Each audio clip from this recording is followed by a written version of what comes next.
So here's the deal.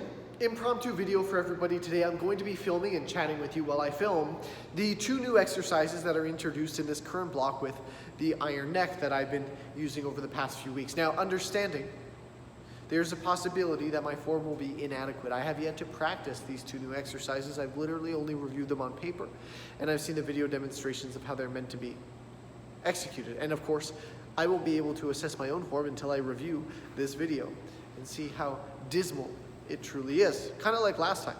Last time with the initial two exercises, I thought I knew what I was doing. It wasn't until reviewing the video, comparing it back to the demonstrations and, practicing quite a few more times. It took the better part of 3 or 4 workouts before I really felt confident with those two exercises. I assume it'll be somewhat similar this time around, maybe a little bit more efficient simply because I have a better understanding of what I should be feeling in consideration of the stress in the surrounding musculature of the neck. And further, I have a better idea of how to set up the actual iron neck itself. Again, I don't think I'm perfect at this yet. I'll get my toque on. But I just want to show you guys exactly what I'm up to currently. So, my legs are trash for Sunday's workout. Just set up again. I've only reviewed these exercises on paper. I haven't had the chance to practice yet, so I'm really not sure what I should expect. As was the case last time, once I actually got comfortable with how the exercise should be executed, I realized how deceptively challenging they actually were. The first 2 times around, I rushed through the exercises to get them done in a strange way. Like the first exercise was meant to be done at a faster pace. I was going too slow. And the second exercise, which I was doing faster, was meant to be done slower. So I was all over the map, apparently. But now that I'm doing it with much more effective form, I can feel the stress where it's meant to be felt, which is good. The goal is for this to feel proper right off the jump today, but I don't know if that's going to be the case. Not to mention, even if I'm off the mark, I likely won't be aware until I continue to practice over the next couple of workouts and really get a feel for these new exercises. So the first exercise, I'm supposed to do 8 repetitions, upright torso, where I push forward and tuck the chin. Oh, my back just cracked. Look at that.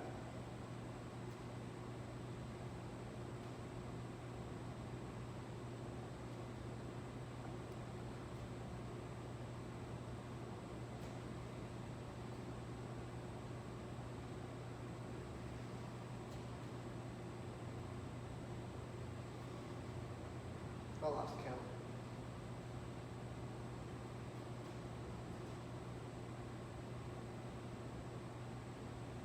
We'll break for a minute. Okay, interesting point here. So, when I do that drill, first off, it's a very limited range of motion. It's not going to be a dramatic range of motion because you're literally pushing forward as far as you can with your nose and then pulling your chin back into a tucked chin position. Now, this is the interesting thing I just noticed here. First off, I completely forgot about pushing my nose out as far as I could, so the first few reps I definitely didn't do that. But I have obvious limitations pulling my chin back. There is a lot of discomfort all the way through the trap and the base of the neck. Interesting point to note. Only when I draw it back. Also, even on set 1 there, I could feel the muscles working. As silly as that probably looked and as simple as that probably looked, as you might have noted, the tension, there was slack coming into the band a few of those reps, and I still felt the tension was heavy on the unit itself. So, wow.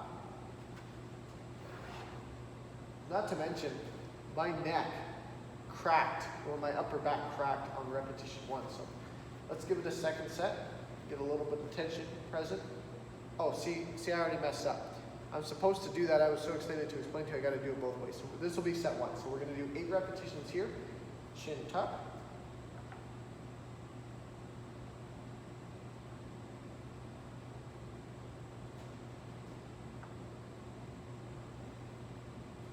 Yeah, right there, I really feel the upper back. There's a lot of weakness there.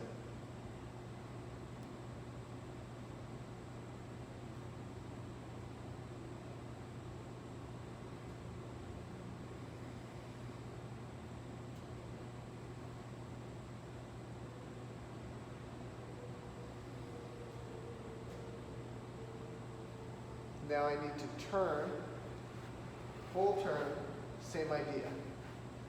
Push. Oh, that felt different. Push. Shouldn't tuck. Push.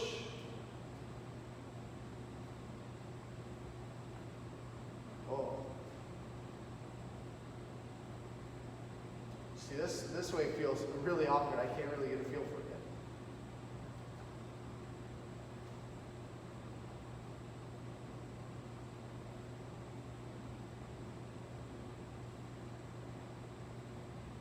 Great. Yeah, see, that side felt really awkward. My goodness, that was strange. Really strange. And this is why with these exercises too, it's a combination of relative weakness in the supporting musculature. It's also practice. You got to practice and get into the groove and find the right position. So I'm going to do 2 more rounds of that, and hopefully I'll get a little bit more skilled at doing these. But huge difference between the two. I don't know if I was just standing wrong. There's a possibility. Like I said, I've never done these before, but I can really feel the muscles working. Interestingly enough, I didn't really feel the first 2 drills, the initial 2 drills, until maybe I think it's the 4th or 5th workout, 3rd or 4th workout. Around there, that's when I really started to feel them working. I felt that the first time, and I'm confident I don't have it down pat, not even close. One of the things I can feel, I'm sure it's minimal, but I can feel my torso moving, and I want to keep it as static as possible and really prioritize the neck doing the work there. So yeah, this interesting. Very, very interesting drill. This is going to be, I'm intrigued to see how this unfolds in combination with the other 2 drills I've been doing. So, catch you guys in a moment. I'll do 2 more sets, and then we'll review the second drill of this new block. So the next drill that we have here has quite a bit of movement going on. So again, I'm not sure how this is going to turn out. I have enough trouble with the ones that have minimal movement. So, feet are supposed to be approximately shoulder width apart, slightly bent. Hands are out front, chest level, fingertips touching so that they're above eye level. Now, I'm supposed to rotate my entire torso as far as I possibly can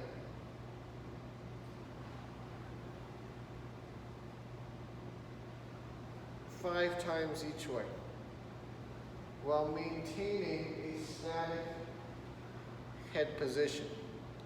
We're going to see how much fatigue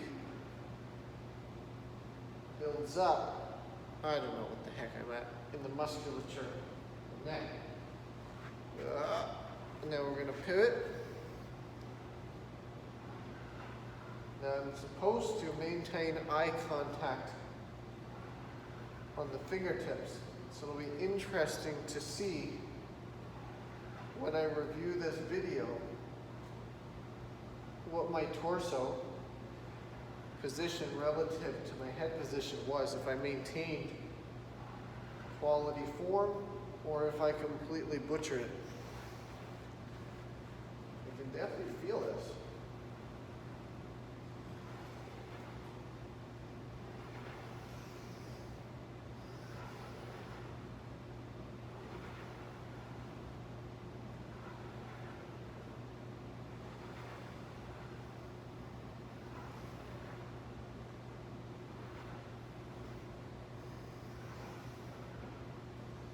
Interestingly, this is the easiest one I've done. Like I said, I can feel it, but it feels too simple. So I'm worried now that I'm probably doing it poorly, as was the case with the initial 2 drills, where I was like, wow, these aren't bad at all. The only difference is, even though this feels simple, I can definitely feel it working. So we'll have to see. I'll review it later.